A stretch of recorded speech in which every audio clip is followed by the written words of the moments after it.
GST 2.0 ഇന്നു മുതൽ പ്രാബല്യത്തിലായി. ഷോപ്പിംഗിൽ ശ്രദ്ധിച്ചിട്ടില്ല എങ്കിൽ നമ്മൾ പറ്റിക്കപ്പെട്ടേക്കാം. അതുകൊണ്ട് തന്നെ വീഡിയോ എല്ലാവരും മുഴുവനായിട്ടും കാണുക. GST ഉത്സവം ഇന്ന് തുടങ്ങുകയാണ് എന്നും പുതിയ ഇളവുകൾ വിപണിയിൽ ഉണർവ് നൽകുമെന്നും പ്രധാനമന്ത്രി ഇന്നലെ രാജ്യത്തെ അഭിസംബോധന ചെയ്തുകൊണ്ട് വ്യക്തമാക്കിയിരുന്നു. രാജ്യത്തിന്റെ വളർച്ചയ്ക്ക് ഊർജം നൽകുന്ന മാറ്റങ്ങളാണ് തിങ്കളാഴ്ച മുതൽ നിലവിൽ വരുന്നത് എന്നും പ്രധാനമന്ത്രി നരേന്ദ്രമോദി വ്യക്തമാക്കി. ഈ പരിഷ്കാരം ഇന്ത്യയുടെ വികസനത്തെ ത്വരിതപ്പെടുത്തുമെന്നും രാജ്യത്തിന്റെ വിവിധ സംസ്ഥാനങ്ങളിൽ നിലവിലുണ്ടായിരുന്ന പലവിധ നികുതികൾ ഏകീകരിക്കാൻ GSTക്ക് സാധിച്ചു എന്നും പ്രധാനമന്ത്രി പറഞ്ഞു. നവരാത്രി ആശംസകൾ നേർന്നുകൊണ്ടാണ് പ്രധാനമന്ത്രി രാജ്യത്തെ അഭിസംബോധന ചെയ്യാൻ ആരംഭിച്ചത്. നവരാത്രിയുടെ ആദ്യ ദിനം തന്നെ പുതിയ GST നിരക്കുകൾ പ്രാബല്യത്തിലാകും. ഇന്ത്യ മറ്റൊരു നിർണായക ഘട്ടത്തിലേക്ക് കടന്നു. പുതിയ GST ഘടന നടപ്പിലാകുമ്പോൾ എല്ലാവർക്കും ഗുണങ്ങളുണ്ടാകും. നാളെ മുതൽ എല്ലാ സാധനങ്ങളും കുറഞ്ഞ വിലയിൽ വാങ്ങാൻ സാധിക്കും. സാധാരണക്കാർക്ക് വലിയ ആശ്വാസമാകും ഇത്. മധ്യവർഗം, യുവാക്കൾ, കർഷകർ അങ്ങനെ എല്ലാവർക്കും ഇതിന്റെ പ്രയോജനം ലഭിക്കും. ദൈനംദിന ആവശ്യങ്ങൾ വളരെ കുറഞ്ഞ ചിലവിൽ നിറവേറ്റപ്പെടും. നികുതി ഭാരത്തിന് ജനങ്ങൾക്ക് മോചനം ഉണ്ടാകും. 7 വർഷം മുമ്പ് നിലവിൽ വന്ന നികുതി ഘടനയിലെ ഏറ്റവും വലിയ അഴിച്ചുപണിയാണ് നാളെ നടക്കുന്നത്. നിലവിലുണ്ടായിരുന്ന 4 GST സ്ലാബുകൾ 2 ചുരുങ്ങി. ഉൽപ്പന്നങ്ങളെ 5, 18 എന്നിങ്ങനെ 2 സ്ലാബുകളിലേക്ക് ഒതുക്കി. 12, 28 സ്ലാബുകൾ ഒഴിവാക്കി. 12% ഉൾപ്പെടുന്ന 99% ഉൽപ്പന്നങ്ങളും 5%ാക്കിയിട്ടുണ്ട്. 28% ഉണ്ടായിരുന്ന 90% ഉൽപ്പന്നങ്ങളും 18ലേക്കും ഉൾപ്പെടുത്തി. വ്യാപാരികളും സേവനദാതാക്കളും പുതുക്കിയ നികുതി നിരക്കനുസരിച്ചിട്ടുള്ള ടാക്സ് ഇൻവോയ്സുകൾ സെപ്റ്റംബർ 22 മുതൽ നൽകുന്നതിന് ആവശ്യമായിട്ടുള്ള മാറ്റങ്ങൾ ബില്ലിംഗ് സോഫ്റ്റ്വെയറിൽ സംവിധാനത്തിൽ വരുത്തണമെന്നും സംസ്ഥാന GST വകുപ്പിന്റെ നിർദ്ദേശം വന്നിട്ടുണ്ട്. നികുതിയിൽ മാറ്റം വരുന്ന സാധനങ്ങളിൽ സ്റ്റോക്ക് ഉണ്ട് എങ്കിൽ 21-ലെ ക്ലോസിംഗ് സ്റ്റോക്ക് പ്രത്യേകം രേഖപ്പെടുത്തണം. നികുതി കുറവിന്റെ ഗുണഫലം ഉപഭോക്താക്കൾക്ക് കൈമാറണം. നികുതി ബാധ്യത ഒഴിവാക്കിയ സാധനങ്ങളുടെയും സേവനങ്ങളുടെയും ഭാഗമായ സ്റ്റോക്കിന്റെ ഇൻപുട്ട് ടാക്സ് ക്രെഡിറ്റ് റിവേഴ്സ് ചെയ്യേണ്ടത് ഉൾപ്പെടെയുള്ള നടപടികൾ വ്യാപാരികൾ സ്വീകരിക്കണമെന്നും നിഷ്കർഷിച്ചിട്ടുണ്ട്. അതേസമയം സിഗരറ്റ്, ബീഡി, ഗുഡ്ക, പാൻ മസാല, ലോട്ടറി എന്നിവയുടെ നികുതി 40%ആയി ഉയർത്താൻ കൗൺസിൽ തീരുമാനിച്ചു എങ്കിലും ഇത് തിങ്കളാഴ്ച മുതൽ പ്രാബല്യത്തിൽ വരില്ല. ഇക്കാര്യത്തിൽ പിന്നീട് വിജ്ഞാപനം പുറപ്പെടുവിക്കും. ഈ ഉൽപ്പന്നങ്ങൾ കൈകാര്യം ചെയ്യുന്ന വ്യാപാരികൾക്ക് നിലവിലെ സ്ഥിതി തുടരാം. നേരത്തെ വിൽപ്പന നടത്തിയ ഉൽപ്പന്നങ്ങൾ റീലേബൽ ചെയ്യുന്നതിനുള്ള സമയം അടുത്ത വർഷം മാർച്ച് 31 വരെ നീട്ടിയത് വ്യാപാരികൾക്ക് ആശ്വാസമാണ്. നിരക്കിളവ് പത്രപരസ്യം ചെയ്യണമെന്ന വ്യവസ്ഥയിലും ഇളവ് പ്രഖ്യാപിച്ചിട്ടുണ്ട്. ആദായ നികുതി ഇളവ് ആശ്വാസത്തിന് പിന്നാലെ പലിശ ഭാരം റിസർവ് ബാങ്ക് വെട്ടിക്കുറക്കുകയും ചെയ്തിട്ടുണ്ട്.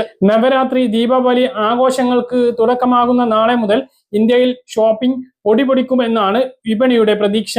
ബിസ്ക്കറ്റിനും സോപ്പിനും നെയ്യിനും വെണ്ണയ്ക്കും മുതൽ കാറുകൾക്ക് വരെ ബമ്പർ വിലക്കുറവാണ് നാളെ മുതൽ ഉള്ളത്.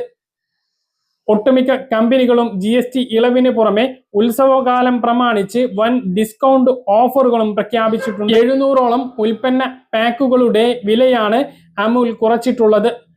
വാഹനരംഗത്ത് Maruti, Tata, Hyundai, Kia, Skoda തുടങ്ങിയ കമ്പനികളും വൻ വിലക്കുറവ് പ്രഖ്യാപിച്ചു കഴിഞ്ഞു. നേരത്തെ 5%, 12%, 18%, 28% എന്നീ സ്ലാബുകളാണ് GSTയിൽ ഉണ്ടായിരുന്നത്. നാളെ മുതൽ വെറും 5%വും അതുപോലെ തന്നെ 18%വുമാക്കി ചുരുക്കിയിട്ടുണ്ട്. മാത്രമല്ല ജീവൻ രക്ഷാ മരുന്നുകൾക്കും ഹെൽത്ത് ഇൻഷുറൻസിന് അടക്കമുള്ള സേവനങ്ങൾക്കും 0 GSTയിലേക്ക് കൊണ്ടുവരികയും ചെയ്തിട്ടുണ്ട്. നിരവധി ഭക്ഷ്യ ഉൽപ്പന്നങ്ങൾക്കും 0 GST ആക്കിയിട്ടുണ്ട്. നിത്യോപയോഗ സാധനങ്ങളായ സോപ്പ്, ടൂത്ത് പേസ്റ്റ്, ഷാംപൂ, വെണ്ണ, നെയ്യ്, പനീർ, ഹെയർ ഓയിൽ തുടങ്ങിയ ജനങ്ങൾ നിത്യേന വാങ്ങുന്ന നിരവധി ഉൽപ്പന്നങ്ങൾക്ക് ഇനി നികുതി 12%അല്ല 5%ആയിരിക്കും. ഇലക്ട്രോണിക്സ് ഉൽപ്പന്നങ്ങളായിട്ടുള്ള AC, TV, fridge, dish washer എന്നിവയുടെ നികുതി 28%ൽ നിന്നും 10% കുറച്ച് 18% മാത്രമാക്കിയിട്ടുണ്ട്. ACയും TVയും വാങ്ങാൻ കൊതിക്കുന്നവർക്കും നിലവിലുള്ളത് അപ്ഡേറ്റ് ചെയ്യാൻ ആഗ്രഹിക്കുന്നവർക്കും ഇത് വലിയ പ്രയോജനം ചെയ്യും. Insurance, health insurance, life insurance premium പോളിസികളുടെ നികുതി ഭാരം 18% 0% ആക്കിയിട്ടുണ്ട്. മെഡിക്കൽ ഉപകരണങ്ങളുടേത് 18 നിന്നും 5% കുറച്ചിട്ടുണ്ട്. 4 ചക്ര 2 ചക്ര വാഹനങ്ങൾക്കും വില കുറയും. ചെറുകാറുകൾ അഥവാ ഹാച്ച് ബാക്കുകൾക്ക് ഇനി 18% GST. ഇത് നേരത്തെ 28% 1200 cc താഴെയുള്ള പെട്രോൾ കാറുകൾക്കും 1500 cc താഴെയുള്ള ഡീസൽ കാറുകൾക്കും നികുതി ഇളവ് പ്രഖ്യാപിച്ചു. ബസ്, ട്രക്ക് എന്നിവയ്ക്ക് 28 നിന്നും 18% കുറച്ചു. 350 cc താഴെയുള്ള 2 വീലറുകളുടെ നികുതിയും 28 നിന്നും 18% കുറച്ചിട്ടുണ്ട്. ഇത് ഉപഭോക്താക്കൾക്ക് വലിയ നേട്ടമാകും. വിപണിയിലും അതേസമയം 200 cc മുകളിലുള്ള പെട്രോൾ വാഹനങ്ങൾക്കും 1500 cc മുകളിലുള്ള ഡീസൽ കാറുകൾക്കും 40% നികുതി ഇനി നൽകേണ്ടി വരും. 350 cc മുകളിലുള്ള ഇരുചക്ര വാഹനങ്ങൾക്കും ഇനി നികുതി 40% നൽകണം. വാങ്ങുമ്പോൾ ശ്രദ്ധിച്ചിട്ടില്ല എങ്കിൽ വലിയ നഷ്ടമുണ്ടാകും. നവരാത്രി ആഘോഷങ്ങൾക്ക് തുടക്കമിടുന്ന ആദ്യ ദിനമാണ് ഇക്കുറി സെപ്റ്റംബർ 22. അതുകൊണ്ട് തന്നെ GST ഇളവുകൾ നാളെ മുതൽ നടപ്പിലാക്കാനും തീരുമാനമായിട്ടുണ്ട്. അത് പ്രധാനമന്ത്രി പ്രഖ്യാപിക്കുകയും ചെയ്തു. സാധനങ്ങൾ വാങ്ങുമ്പോൾ ശ്രദ്ധിച്ചിട്ടില്ല എങ്കിൽ പറ്റിക്കപ്പെടാനുള്ള സാധ്യത കൂടുതലാണ്. ഉൽപ്പന്നങ്ങൾക്ക് പഴയ വിലയും പുതുക്കിയ വിലയും ഉണ്ടാകും. ഉദാഹരണത്തിന് ഒരു ബിസ്ക്കറ്റിന് പാക്കറ്റിന് ഇപ്പോൾ 40 രൂപയാണ് എങ്കിൽ നാളെ മുതൽ 25 രൂപയായിരിക്കും. ശ്രദ്ധിച്ചിട്ടില്ല എങ്കിൽ നിങ്ങൾ 40 രൂപ തന്നെ നൽകിയേക്കാം. ചില ആളുകൾ അങ്ങനെ വാങ്ങിയേക്കാം. ഇത് എല്ലാവരും ശ്രദ്ധിക്കണം. നിലവിലെ ഉൽപ്പന്ന പാക്കുകൾ 2026 ജനുവരി 31 വരെ ഉപയോഗിക്കാൻ കമ്പനികൾക്ക് കേന്ദ്രം അനുവാദം നൽകിയിട്ടുണ്ട്. ഈ പാക്കുകളിൽ പക്ഷേ പുതിയ വിലയും രേഖപ്പെടുത്തണം എന്ന് മാത്രം. ഇത് ഉപഭോക്താക്കളിൽ ആശയക്കുഴപ്പം സൃഷ്ടിക്കുന്നതിനുള്ള സാധ്യത കൂടുതലാണ്. അതുകൊണ്ട് തന്നെ പാക്കിലുള്ള വിലയല്ല ഇനി നാളെ മുതൽ നൽകേണ്ടി വരുന്നത്.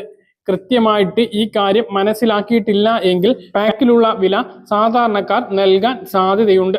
GST കുറവ് കണക്കാക്കി അത് മാത്രമാണ് നൽകേണ്ടത് എന്നുള്ളത് മനസ്സിലാക്കുക.